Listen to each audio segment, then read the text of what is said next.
Bom, irmãos, vamos ter uma palavra de oração, né?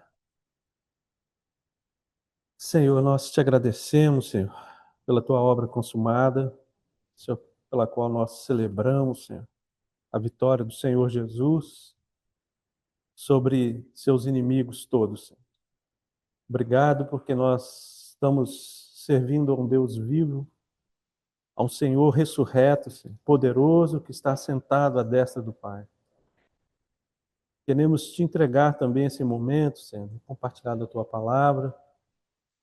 Pedimos que o teu Espírito Santo possa trazer ao coração, à mente, Senhor, aquelas impressões que o Senhor nos deixou ali na conferência, Senhor, e que possa ser de ajuda também para outros irmãos, Senhor, para animá-los, ó Deus, para também meditar na tua palavra, Senhor.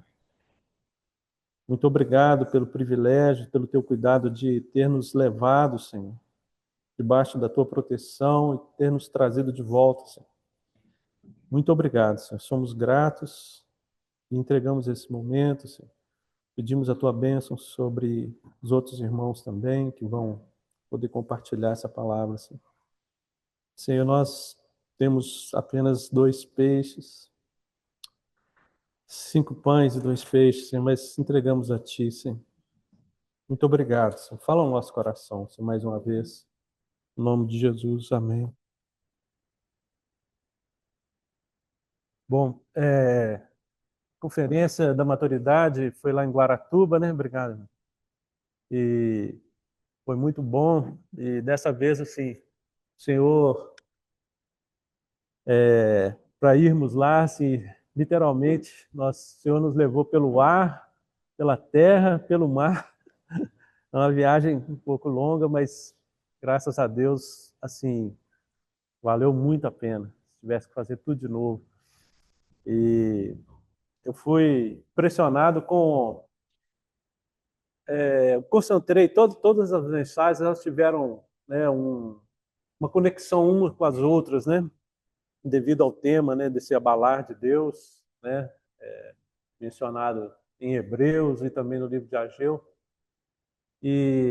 Mas eu me concentrei um pouquinho, assim, eu ainda estou processando toda essa mensagem, que foi muito rica.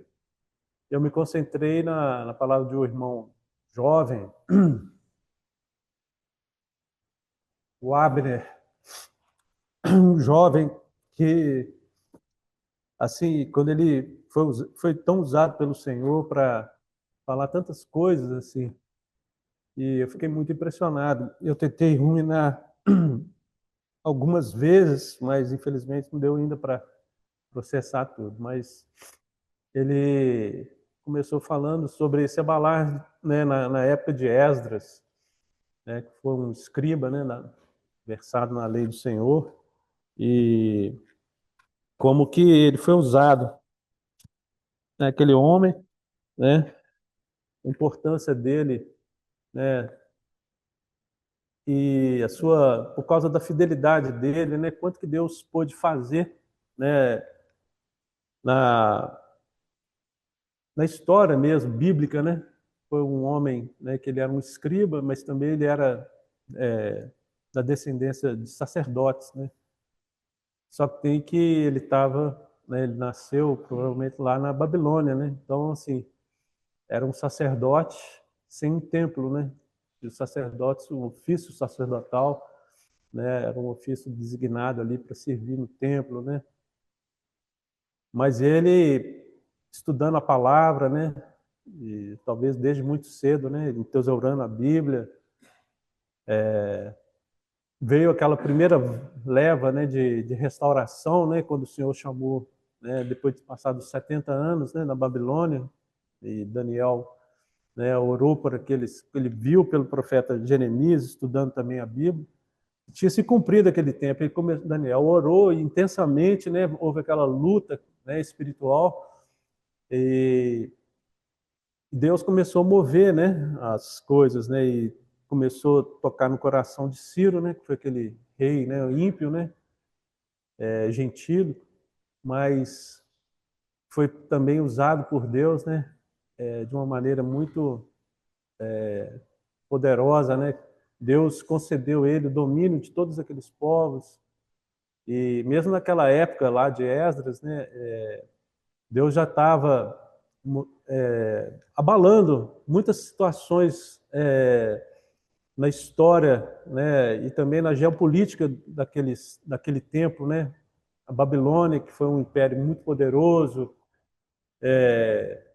veio a sucumbir, né, pelo Império Persa, né, liderado por Ciro, e Deus, de uma maneira, né, sobrenatural, né, podemos dizer, já estava profetizado, né, em Isaías, que Deus já tinha chamado esse homem pelo próprio nome, né, Ciro, né, que seria, ele ia trazer de volta, ele ia permitir, né, que os cativos que estavam na Babilônia, né, voltassem para a terra de Israel. E através daquele decreto, né, veio a primeira leva, né, de pessoas de vários, mais de, provavelmente, uns 600 mil judeus que foram levados, né, até mais, para a Babilônia.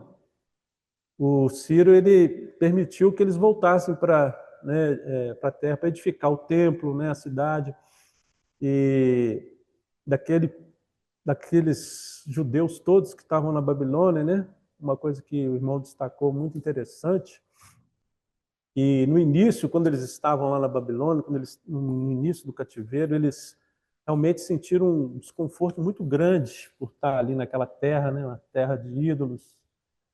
E eles demonstravam aquela tristeza, até no Salmo, se não me engano, 137, que eles falavam que quando eles estavam ali na Babilônia, né, eles pediam para que eles cantassem hinos, né, e eles falavam, não, nós não podemos, né, e eles tinham aquele zelo também né, de falar, se nós se esquecermos de Jerusalém, né? Eles falaram, nossa língua se apegue, né, ao céu da boca.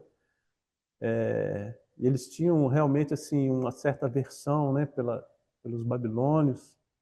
Mas se isso, com o passar do tempo, o irmão tocou nesse ponto que me tocou muito, assim, o povo foi começando a se acomodar ali na Babilônia, né, foi criado, né, um sistema, praticamente, né, o judaísmo como foi estruturado ali naquela época ali, né, criando sinagogas, e o povo começou a se acomodar na terra da Babilônia. E eles, ao princípio, eles tinham aquela aversão, mas depois eles foram prosperando ali, eles tiveram uma certa liberdade de comércio, e foram prosperando e foram se acomodando, né? Com aquele sistema ali, e criaram as sinagogas, que eles ficavam, assim, de uma certa maneira, foi um caminho para eles estarem sempre em contato com a Bíblia, né? Que eles podiam ler a palavra, estudar a palavra, mas o templo, né, e Jerusalém estavam destruídos, e Deus tinha um propósito, né, para aquele templo, né, para o povo, né, e eles tinham falado que eles iam voltar para aquela terra de Israel, eles iam passar 70 anos. Mas, passado esse tempo, quando Ciro realmente determinou a volta deles, apenas 50 mil, aproximadamente, dos mais de 600 mil, provavelmente, que estavam lá na Babilônia, 50 mil só voltaram, né? Porque muitas pessoas consideraram, pô, a gente já está aqui na terra, nós temos a nossa sinagoga, nós estamos bem, estamos prosperando, Jerusalém está devastada, né? Voltar para as ruínas é uma situação muito difícil. Então, realmente aqueles que foram tocados, né, pelo Espírito do Senhor, né, entre os sacerdotes, as famílias dos sacerdotes e também dos líderes de Judá, das famílias de Judá, né, Zorobabel e vários descendentes voltaram para a terra de Israel. Mas aquela grande maioria ficou na Babilônia. E o irmão estava explicando assim como que é sutil assim essa questão, né, da Babilônia. Ela tenta seduzir, né, como de fato seduziu ali aquele povo a se acomodar ali na terra, Ou seja, eles tinham a palavra, mas eles não, tipo assim, eles têm aquele sistema, eles falavam assim, vocês têm que servir a Deus, mas não muito. Fique um pouco, né? Vocês têm aqui seus negócios, suas coisas, façam um meio de campo aí, né? Entre você servir a Deus e não se consagre totalmente, né? Que é o espírito também da Babilônia, né? E Deus, por incrível que pareça, né? Esdras, que era da família sacerdotal também, isso é uma coisa que também o irmão destacou, que a família dele era uma família sacerdotal. E quando eles voltaram, nessa primeira leva com Zorobabel, a família dele não voltou. O avô dele não voltou, tem até a linhagem em Esdras, se não me engano, no capítulo 7, escreve a linhagem de Esdras, e só que tem que o pai dele, por algum motivo, né, sua família, permaneceu lá na Babilônia. Mas, de alguma maneira, o Esdras ele continuou perseverando em estudar a palavra, né, em servir o Senhor ali. Só que tem que o coração dele estava, né, ele falou assim, como eu sendo sacerdote, eu posso, né, estar aqui. Meu lugar é em Jerusalém, ela servindo no templo. E, e Deus moveu o coração dele, ele também pelo testemunho dele ali naquela época ali, no meio lá dos irmãos lá de Babilônia, ele conseguiu agrupar, né, também um grupo de irmãos para voltarem para Jerusalém, de sacerdotes, de levitas, né? E isso assim devido também à fidelidade dele, que ele poderia pensar assim, né, diante do Senhor, eu acho que o Senhor está me tocando, eu tenho que voltar para Jerusalém. Mas ele não ele se preocupou também com aqueles que estavam em volta dele e tentou assim de alguma maneira, né, eles foram tocados pelo entusiasmo, pelo espírito de Esdras, né? E ele conseguiu reunir, não como Zorobabel na primeira leva, mas ele trouxe de volta, né, um grande número de cristãos, de, de judeus, de volta a Jerusalém, e também ele foi agraciado, né, pelo rei Artaxerxes, se eu não me engano, com ouro, com muitas coisas que para embelezar o templo. Então, na verdade, o templo, quando ele chegou, já estava reconstruído, mas Esdras ele trouxe muito ouro da parte dos reis, da parte também de ofertas dos que estavam ali na Babilônia, e ele pôde embelezar o templo, né, da sua época. E uma coisa interessante, meu irmão falou muitas coisas assim, mas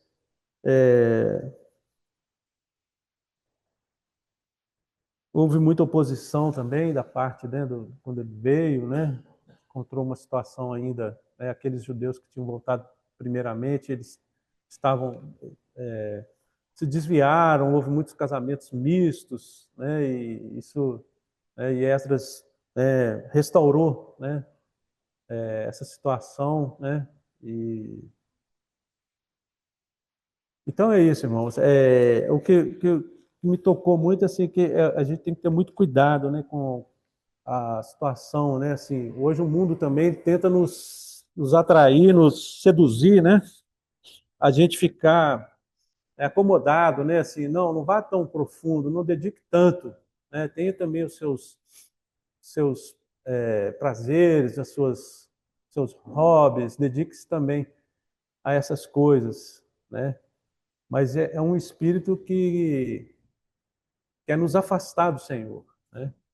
E essa questão do abalar também de Deus, assim como Deus abalou muitas circunstâncias naquela época, e reinos poderosos caindo e outros reinos sobrevivendo, passando, né? E depois veio a Grécia. Tudo isso, né? Tinha um propósito, né? E como a palavra de Deus fala assim que Deus estava abalando e abalar todas as coisas para que o desejado das nações ele viesse, né? E hoje também, paralelamente, Deus também está fazendo a mesma coisa. Ele tá, né, tem abalado muitas coisas na geopolítica, né, não só na parte da geopolítica, mas também até mesmo nas nossas vidas, né, para que realmente aquilo que é do Senhor se permaneça e seja, né, fortalecido, né, e as outras coisas que não são do Senhor, que elas caem por terra, né?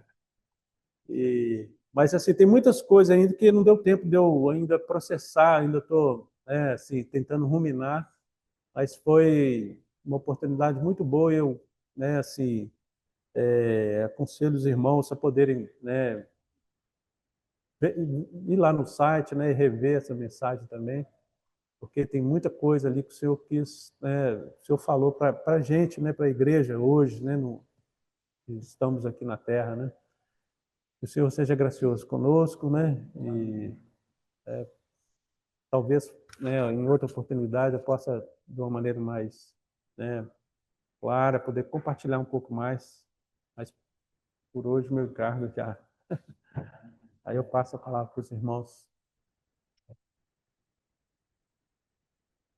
Com o celular na mão, né? Vou ler uma notícia para os irmãos. Acho que todos temos acompanhado o que está acontecendo ao redor do mundo, principalmente aí no Oriente Médio, né? É, e, claro, toda a situação que nós temos vivido aqui no Brasil com essa movimentação econômica de, assim, chamado tarifaço e tantas outras coisas, né? Muitas coisas têm chamado a nossa atenção, mas essa notícia é muito interessante. Claro, todos estão acompanhando esse conflito, sabe? Entre Israel e o Hamas, né? Depois que aconteceu no dia 7 de outubro de 23, não foi isso?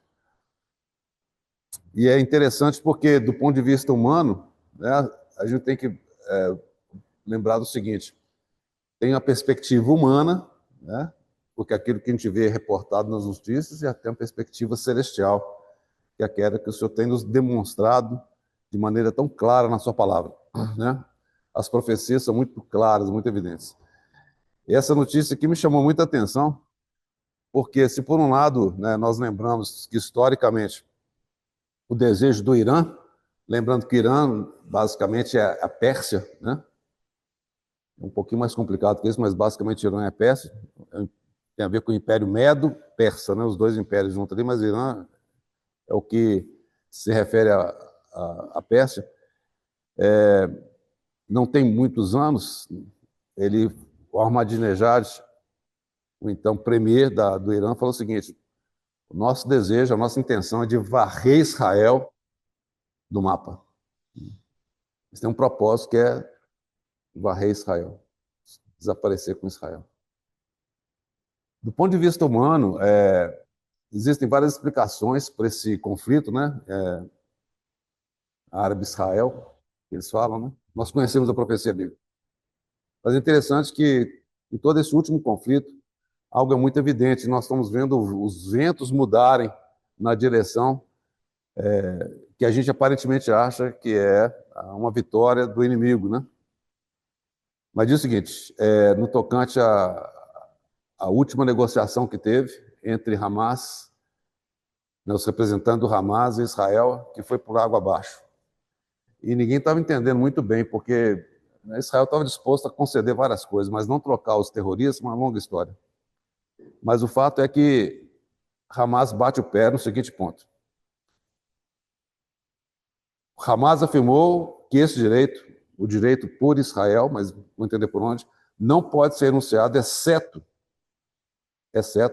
com a plena restauração de nossos direitos nacionais, falando do Estado palestino, principalmente o estabelecimento de um Estado palestino independente e totalmente soberano.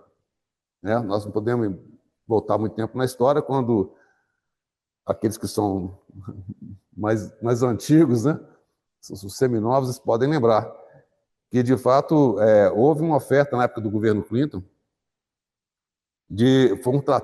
tentou-se, de alguma forma, conceder quase que 97% da área para se ter, então, o Estado palestino.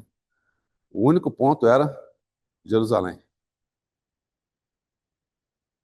E o Arafat tinha concordado até o último momento, mas no finalzinho ele falou não. Por pressão, obviamente, daqueles que o circundavam. A chave, o cerne, era, do ponto de vista humano, ininteligível. Ninguém entendeu por quê, certo? Mas porque a chave estava num local, que se chama Jerusalém. E ele diz aqui, concluindo essa notícia, né?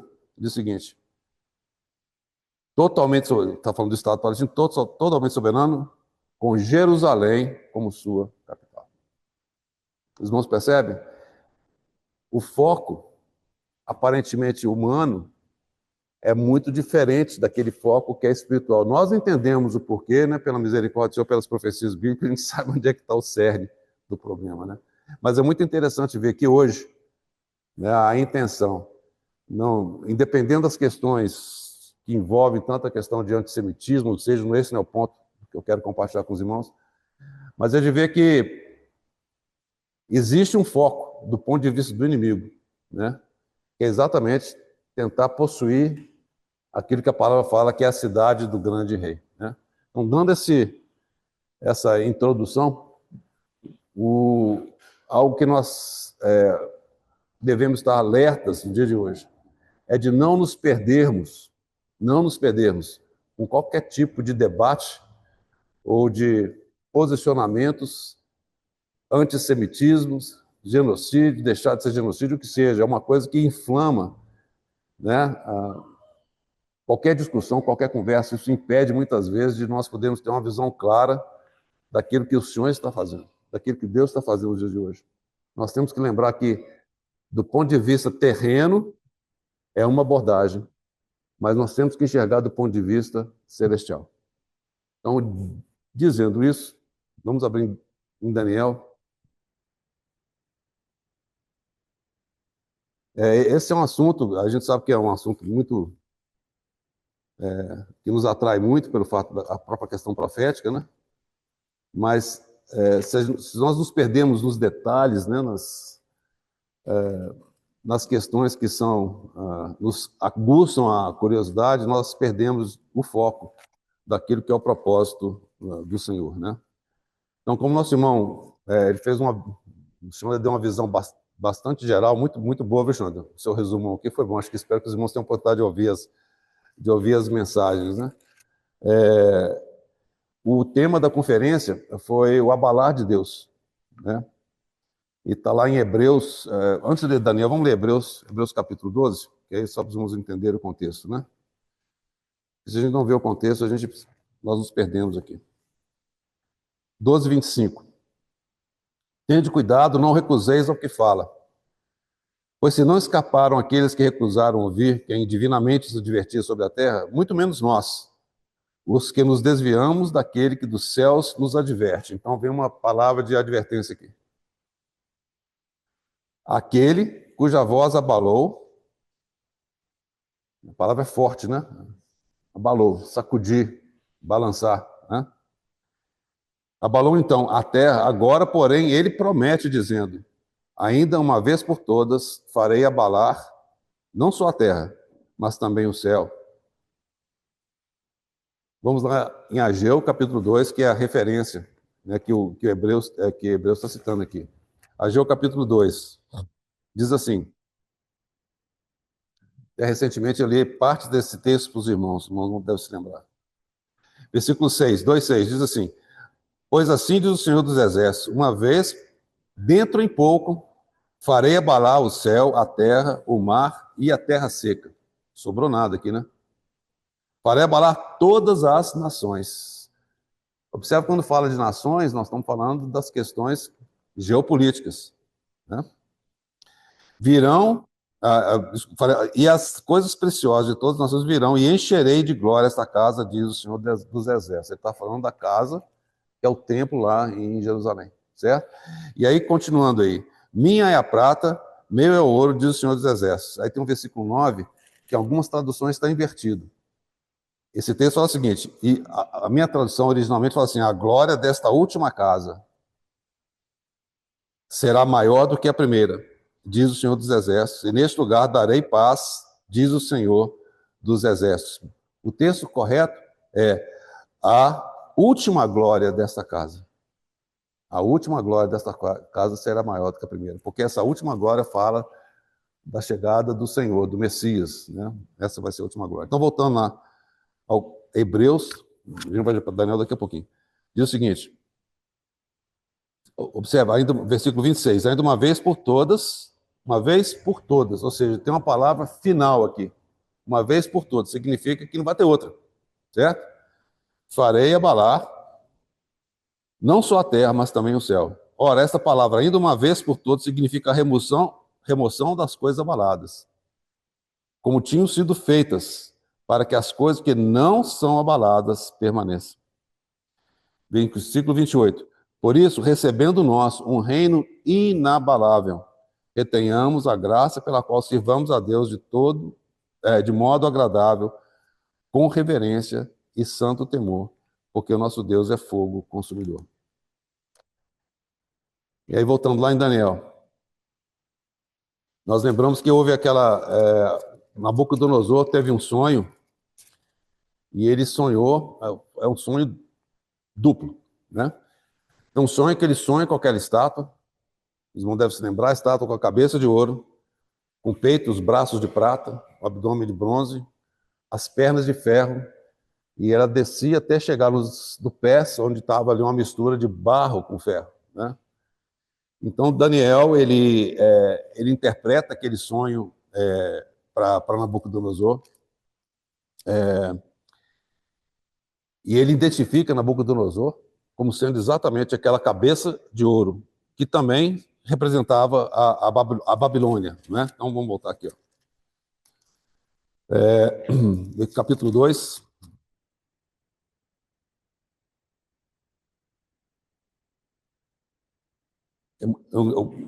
Obviamente, a gente poderia ler mais versículos, mas eu quero ser mais objetivo aqui, ó.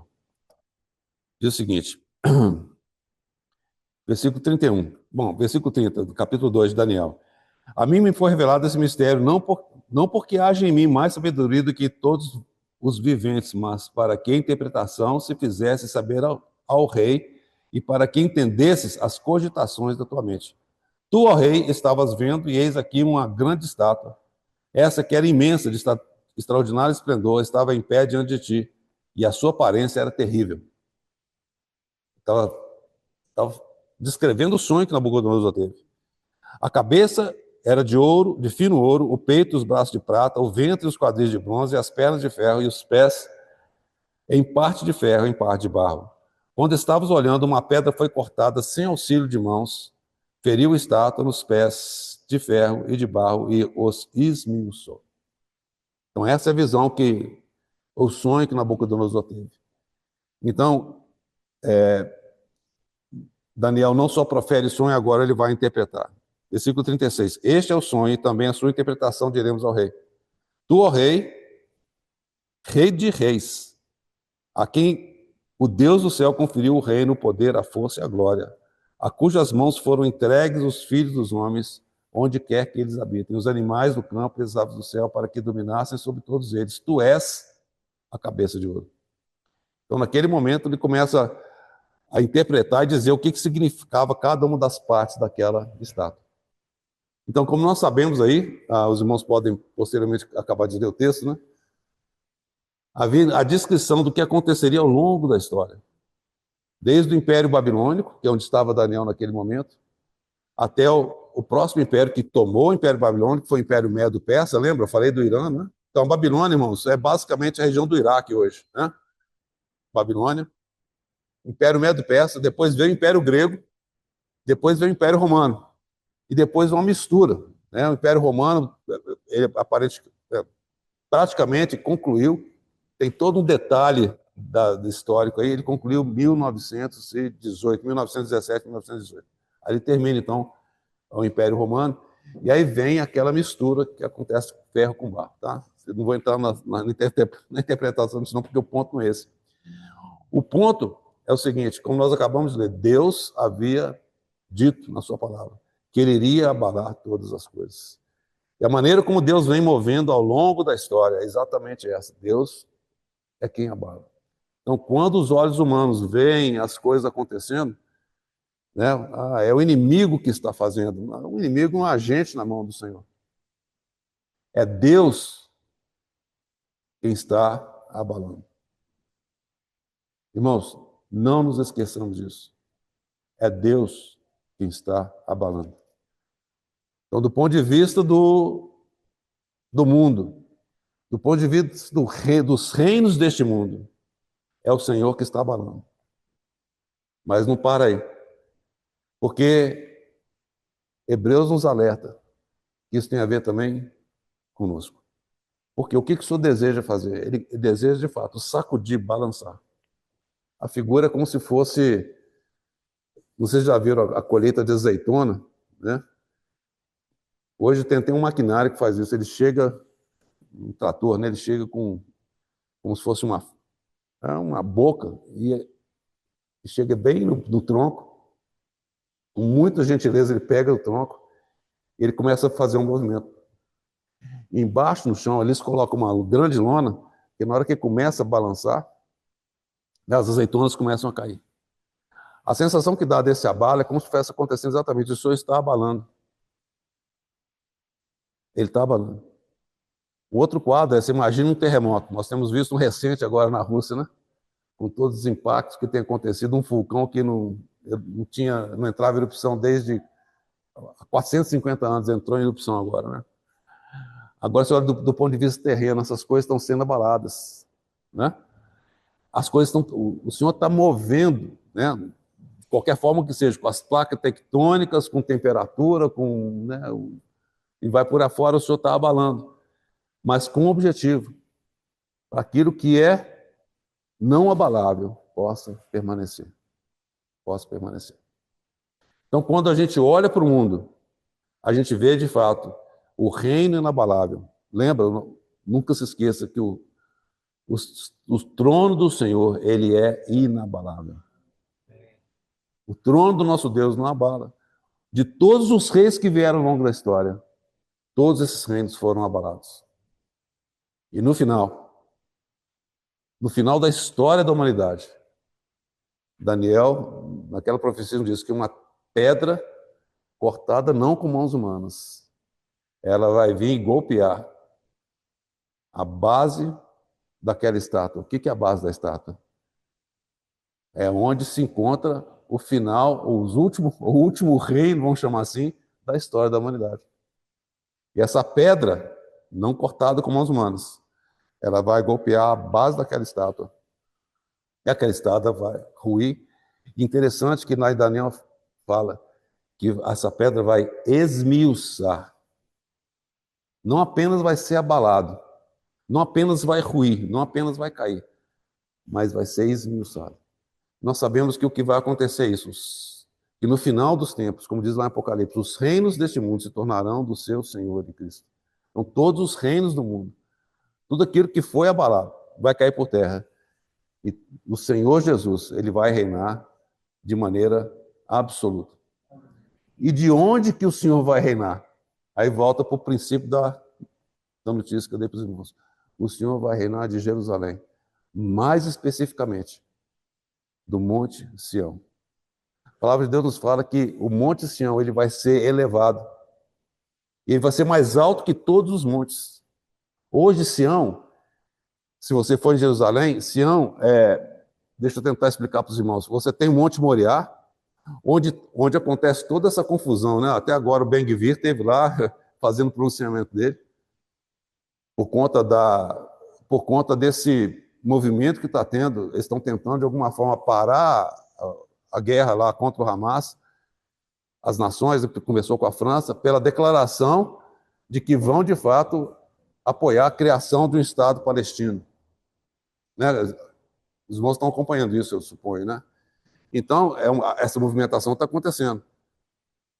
Então, o Ben-Gvir, ele vai agora, ele subiu lá no platô do templo, tá? com sei lá, mil e poucos seguidores, porque Ben-Gvir, ele é totalmente favorável, lógico, né? Que Israel tome posse e domine sobre o mundo do templo, certo?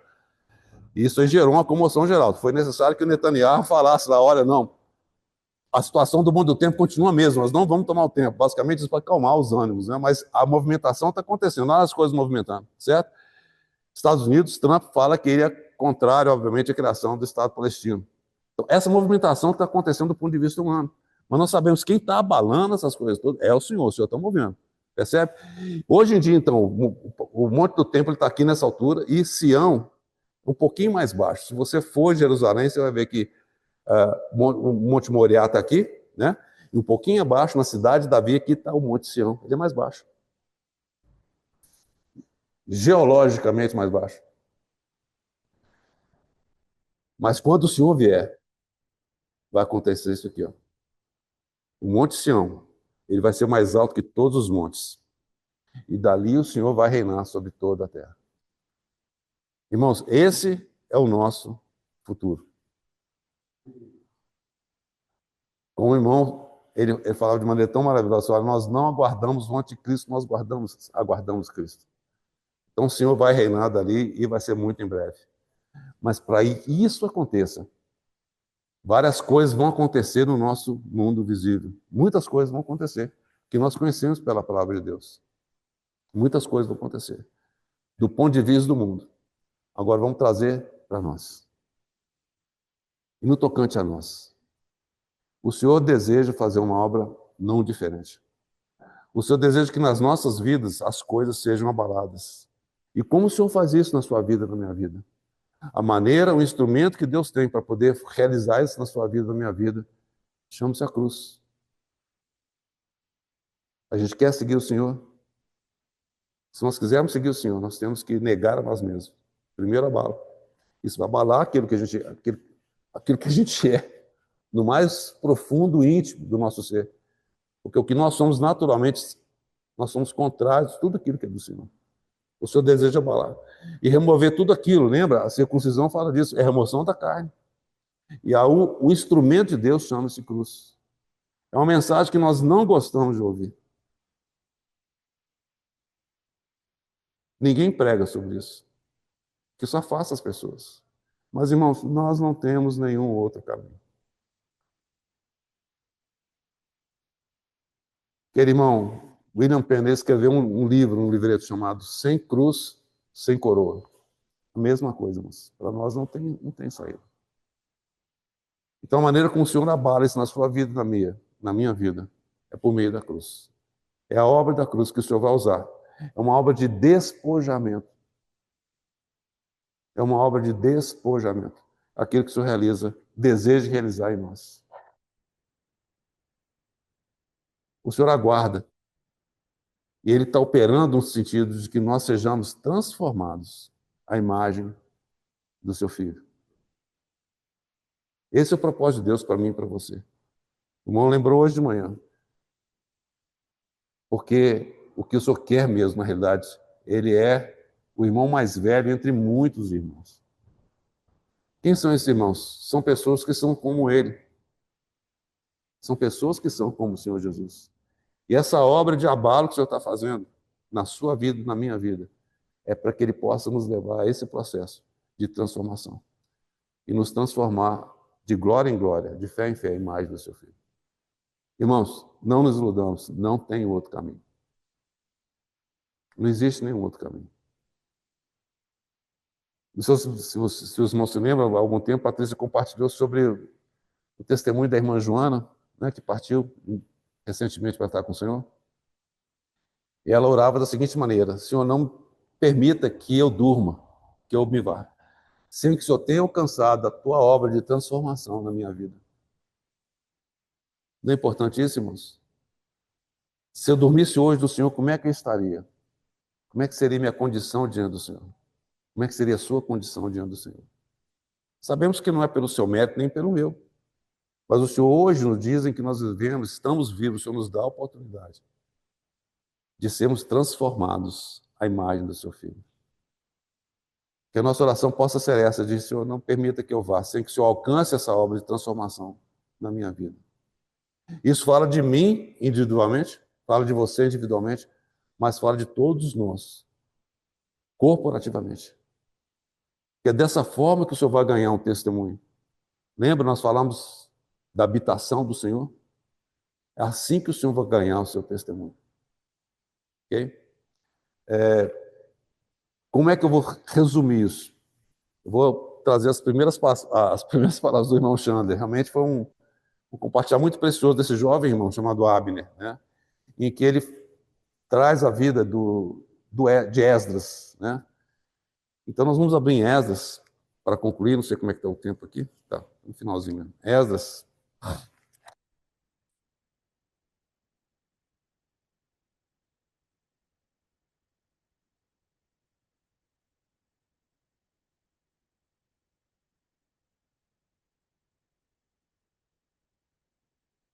Como o irmão lembrou, houve duas levas principais. Não lembram? Daniel, quando ele interpretou aquele sonho que nós acabamos de ler, ele ainda estava cativo na Babilônia. Ele foi levado muito jovenzinho, talvez por volta de 15, 16 anos, ele foi levado cativo. E ele, fiel ao Senhor, né, ele lendo Jeremias, disse, olha, puxa, os 70 anos estavam determinados, esses 70 anos estão chegando no fim, em breve vai haver essa libertação. E aí haveria o retorno, mas como foi colocado, Judá e Benjamim, que foram levados cativos para a Babilônia. Lembra, Israel, né, o rei da Síria dispersou com eles, né, mas Judá e Benjamim foram levados cativos para a Babilônia.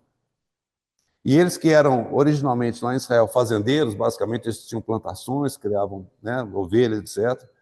Na Babilônia eles não tinham essa oportunidade, eles se tornaram comerciantes. E foi aí que eles ganharam essa grande expertise no comércio. E eles se deram muito bem lá. Lembra, a Babilônia era o centro comercial, centro cultural, era o centro daquela época. Lembra, tu és a cabeça de ouro finíssimo. E falava não só da Babilônia, do rei, né, do Nabucodonosor, mas da própria Babilônia. E eles, então, prosperaram impressionantemente. Então, a riqueza, eles aprenderam a negociar. Eles se tornaram homens de negócio na Babilônia. Né? E ali aconteceu uma segunda coisa importante também. Na Babilônia, que tinham mais de 1.600 tipos de ídolos, eles então foram, entre aspas, vacinados contra os ídolos. Não deveriam ter sido, né? E aí, eles estavam confortáveis lá na Babilônia.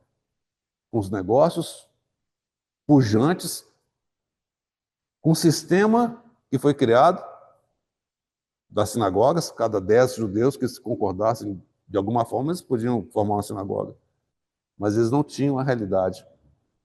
Né? O irmão lembrou que Esdras, ele era a ascendência dele era sacerdotal. Então você vê que o texto muitas vezes fala Esdras, o sacerdote, e fala Esdras, o escriba. Né? Ele era versado nas leis. E ali, ó, na Babilônia, estavam esses levitas, estavam os sacerdotes, mas sem emprego, vamos chamar assim, né? Sem emprego. Porque o emprego deles era servir no templo. Então, duas levas. A primeira, Zorobabel. Né? Zorobabel, com eles vão cerca de 50 mil também. E depois com Esdras, né? Quando o Senhor move o coração. Então, vamos ler lá em Esdras.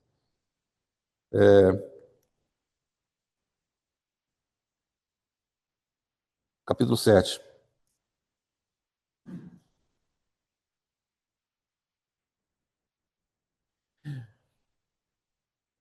Então, só um detalhe. Nós estamos no capítulo 7 de Esdras, para os irmãos localizarem. Logo antes do capítulo 7 de Esdras, provavelmente se localiza o livro de Esther. O livro de Esther acontece logo antes do capítulo 7 de Esdras. Então, quando os irmãos lerem cronologicamente, se lembrem disso aí. Versículo 1. Passadas essas coisas, no reinado de Artaxerxes, rei da Pérsia, Esdras, filho de Seraías, filho de Azarias, vai traçar a genealogia, ó. Azarias, filho de Hilquias, filho de Salum, filho de Zadok, filho de Aitube, filho de Amarias, filho de Azarias, filho de Meraiote, filho de Zeraías, filho de Uzi, filho de Buqui, filho de Abissua, filho de Finés, filho de Eleazar, viu onde é que chegou aqui, ó? Filho de Arão, o sumo sacerdote, a linhagem sacerdotal dele. Este Esdras subiu da Babilônia. Ele era escriba versado na lei de Moisés, dada pelo Senhor, Deus de Israel, e segundo a boa mão do Senhor, seu Deus, que estava sobre ele, o rei lhe concedeu tudo quanto lhe pedira. E agora nós vamos para o versículo 10, que eu queria concluir com esse versículo. Porque Esdras tinha disposto no seu coração, ou disposto o coração, Para o quê? Para buscar a lei do Senhor e para a cumprir, e para ensinar em Israel os seus estatutos e os seus juízos. Então, irmãos, houve esse jovem, provavelmente ele nasceu, quase certamente ele nasceu no exílio. Ele não havia conhecido o templo. Lembra? Quando o templo foi edificado na época de Zorobabel, aqueles que haviam conhecido o primeiro templo, eles choraram. Isso não passa nem perto daquilo que foi a glória do primeiro templo. Não era nem próximo daquilo. Mas aqueles que nunca haviam visto o templo, eles, nossa, que coisa maravilhosa. É esse templo que foi, né, foi edificado por Zorobabel. Possivelmente não havia conhecido. Mas mesmo conhecendo pela fé, olha só como é que o coração dele se dispôs, sabendo do encargo que ele tinha, a responsabilidade dele que ele tinha, como sendo um sacerdote. Ele dispôs no seu coração para buscar a lei do Senhor. E para cumprir, não apenas buscar, não apenas conhecer a lei do Senhor, não apenas conhecer a palavra. Hoje nós temos visto isso, há muito interesse, sem dúvida, em conhecer a palavra, que é muito precioso. Às vezes, apenas pelo conhecimento. Coisas diferentes, coisas altivas. Mas observe que o coração de Esdras era diferente disso aqui. Para buscar a lei do Senhor, tinha então no coração dele esse anseio, para buscar a lei do Senhor e para a cumprir. Para a cumprir. Esse era o coração. E por meio desse coração, o Senhor pôde realizar uma obra tremenda no meio do povo judeu. Por meio de Esdras e da fidelidade dele para com a lei do Senhor, nós vemos que o Senhor restaura a palavra dele. E ao restaurar a palavra dele, o Senhor prossegue na sua obra de restauração. Deus estava trazendo de volta aquilo que achava que tinha sido perdido, que o inimigo tinha destruído.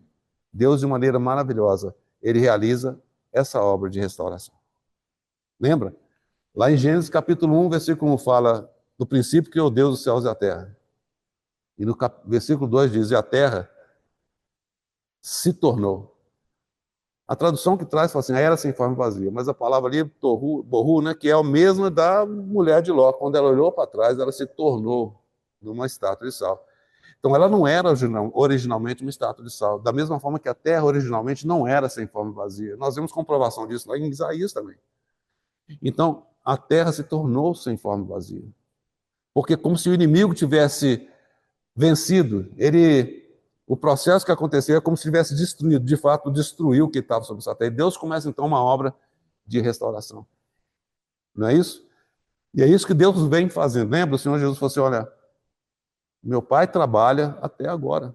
O descanso que Deus tinha tido. Lembra? No sétimo dia, Deus descansou. Ele apreciou a sua obra. Por algum motivo, por causa do pecado, Deus não parou de trabalhar. Deus trabalha até agora, até que a sua obra de restauração seja completa.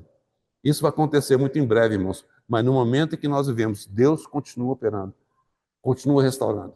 Né? Na história da igreja nós vemos isso acontecendo, de maneira tão tremenda. Quando você pega desde a época dos apóstolos, a gente acha que as coisas se perderam, né? A gente vê como é que realmente o inimigo tentou de toda forma e, de alguma forma, aparentemente ele teria conseguido vencer. Mas é o evangelho que venceu. E de uma forma tremenda, quando chega ali no ano 300, 313, Constantino, então, não importa o que aconteceu ali, naquela época, aparentemente, verdadeiramente ou não, 2 em cada 3 cristãos, né?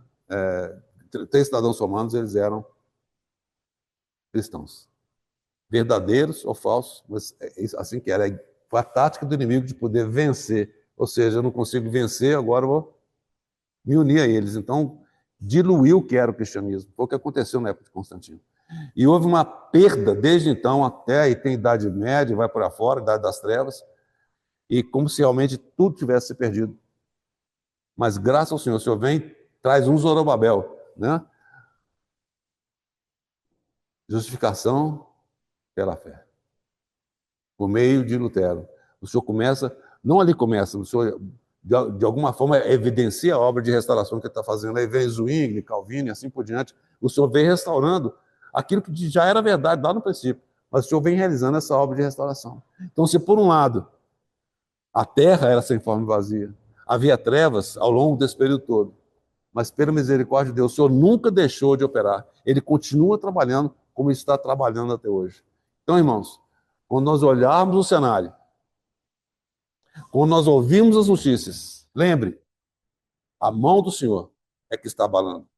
Não vamos pousar os nossos olhos naquilo que está sendo abalado, mas lembrar que o que o Senhor deseja é aquilo que vai permanecer, né? Não só nesse mundo, mas nas nossas vidas. Que o Senhor possa alcançar em nós um coração como o de Esdras, de não apenas buscar a lei do Senhor, mas de cumprir a lei do Senhor, para que Ele possa realizar em você e em mim essa obra de transformação que Ele deseja fazer, para que nós possamos, assim, ser transformados à imagem do Senhor Jesus. Não tema se vem um abalo. Não preocupe quando ele vem. Eu sei que a nossa tendência é nos abalarmos com o abalo, mas que o Senhor possa ganhar em nós a fé, a firmeza, a esperança, sabendo que aquilo que Ele está realizando é um bom propósito, que aquele que começou em nós, a boa obra, Ele vai concluir até o dia de Cristo. Isso. O Senhor tem misericórdia das nossas vidas.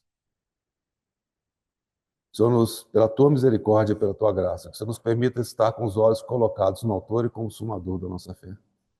Senhor, que não sejamos abalados por essas coisas que nós vimos, que temos visto ao nosso redor, mas que o Senhor possa, por outro lado, Senhor, manter os nossos olhos firmes, Senhor, para que possamos, Senhor, dizer sim ao abalo que o Senhor deseja fazer nas nossas vidas, para que o Senhor alcance aquilo que o Senhor deseja alcançar. Ó, Senhor,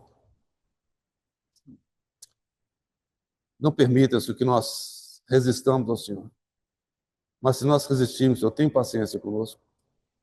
Senhor, ganhe em nós essa realidade. No nome do Senhor Jesus, Senhor. Amém. Amém. Você quer dar os avisos?